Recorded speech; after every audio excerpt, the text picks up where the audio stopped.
आज अयोध्या एक नई अयोध्या के रूप में दुनिया को आकर्षित कर रही है और यही तो विपक्ष को अच्छा नहीं लग रहा है। अयोध्या सोलर नगरी बन गई है, सोलर सिटी बन गई है। अयोध्या की 4 लेन इनको अच्छी नहीं लगती। महर्षि वाल्मीकि के नाम पर इंटरनेशनल एयरपोर्ट इनको अच्छा नहीं लगता। निषाद राज के नाम पर रेन बसेरा इनको अच्छा नहीं लगता।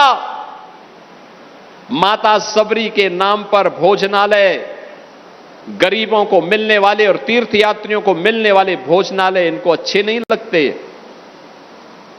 मां सरयू के आंचल में बनी हुई राम जी की पेड़ी इनको अच्छी नहीं लगती।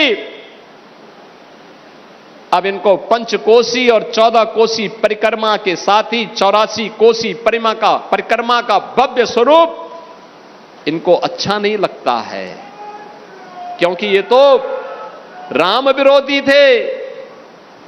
ये लोग कैसे भगवान राम की पावन अयोध्या के इस भव्य स्वरूप को कैसे बर्दाश्त कर पाएंगे?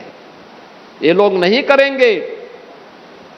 जिन लोगों ने अब तक अयोध्या में राम जन्मभूमि में दर्शन नहीं किया और जिन्होंने अपने विधायकों को भी अयोध्या धाम जाने से रोका, आपने देखा होगा रायबरेली ऊंचाहार के विधायक और वर्तमान में प्रदेश सरकार में मंत्री श्री मनोज पांडे जी ने जब समाजवादी पार्टी के विधायक के रूप में कहा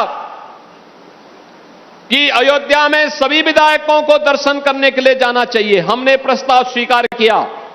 अखिलेश यादव ने तुरंत रोक लगा दी, कहा नहीं, अयोध्या में कोई दर्शन करने नहीं जाएगा, क्योंकि उनकी भक्ति राम पर नहीं थी, वे तो बाबर को मानने वाले लोग हैं।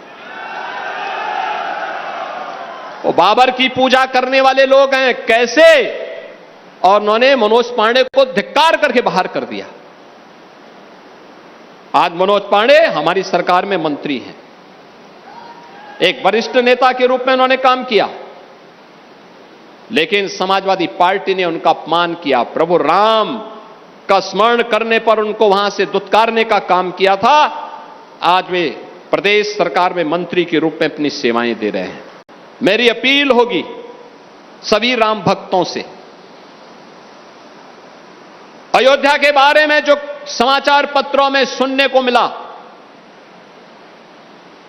हम लोगों ने ट्रस्ट के अनुरोध पर एसआईटी जांच बिठाई है और मैं उन्हें इस बात के लिए कह सकता हूं कि एसआईटी जांच दूध का दूध और पानी का पानी करके रहेगी, उसमें कोई संदेह नहीं।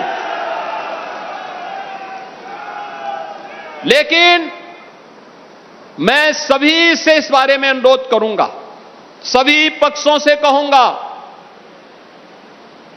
कि कोई भी ऐसी अनर्गल टिप्पणी और बातें न हो जो राम भक्तों की भावनाओं को आहत करती हो, राम भक्तों की भावनाओं को आहत करती हो। अगर किसी के पास कोई डॉक्यूमेंट्री प्रूफ है, वे कृपया एसआईटी को उपलब्ध करवा दें, एसआईटी को दे दें, एसआईटी जांच करके देगी। और राम भक्तों से भी मैं कहना चाहूंगा, राम भक्तों से मेरी विनम्र अपील होगी, प्रभु राम ने हमें मर्यादा का पाठ पढ़ाया है, मर्यादित रहने का आचरण दिया है। हम उस मर्यादा का पालन करते हुए हमने 500 वर्षों तक, हम लोगों के पूर्वजों ने 500 वर्षों तक प्रभु राम के स्थान को लेने के लिए संघर्ष किया है। 500 वर्षों तक मर्यादित रहते हुए हमने संघर्ष किया है। 15 दिन और देख लें, इंतजार कर लो, चिंता मत करो। लेकिन हम अयोध्या को बदनाम करने वाले, राम जन्मभूमि मंदिर को अपमानित करने वाले लोगों के बहकावे में कतई ना आए।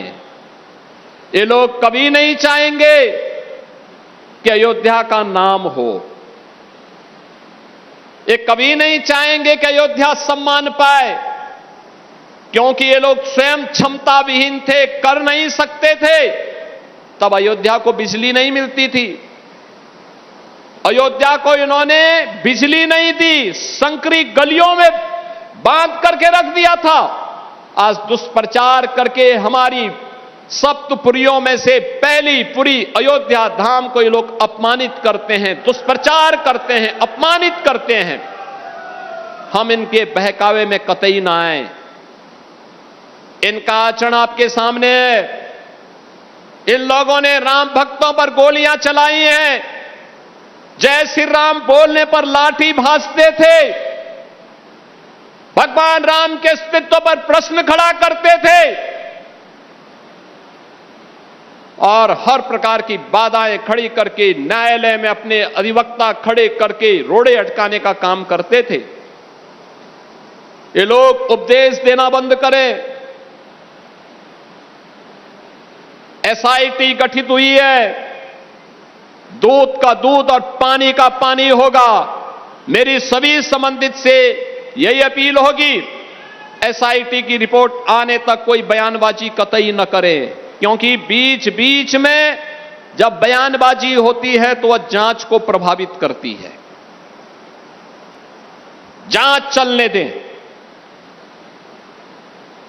जांच के बाद किसी पक्ष को कोई बात कहनी होगी, एसआईटी उसके लिए तैयार होगी, लेकिन अनावश्यक रूप से चरित्र हनन का प्रयास न करें।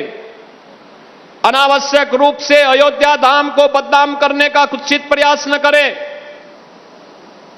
अगर कोई अपराधी है वह कोई भी होगा, बचेगा नहीं, यह सुनिश्चित है।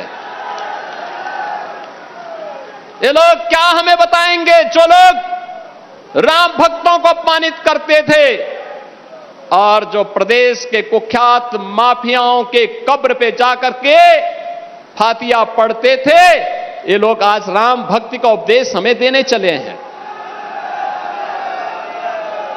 हम इन लोगों के बहकावे में ना आए। मेरी आप सबसे ये अपील है।